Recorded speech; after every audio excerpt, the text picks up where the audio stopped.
It's not what you take or get or receive, it's what you give.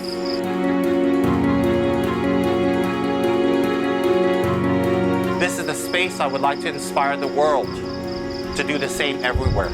I cannot have 20, 30, 40 million people staying here. I wish I could, but I would like 20, 30, 40, 50, 100 million people creating the same kind of atmosphere in our earth that's, the resources are dying.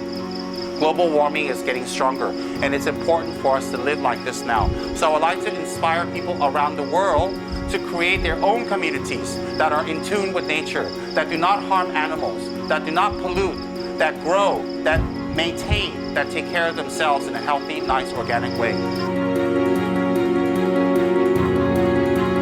For everyone, all denominations, all religious backgrounds, all races, all people to come to experience world peace, tranquility, some kind of happiness, some kind of detoxification.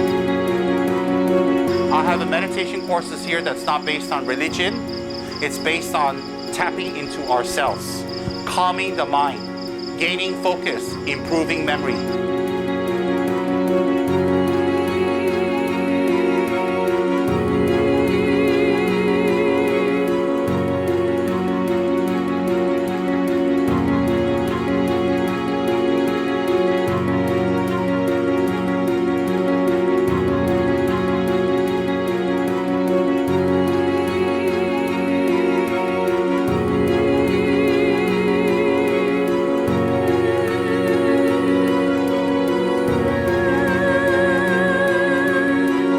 became a monk for a reason, to serve society, to heal people's minds. That's what I'm going to do here.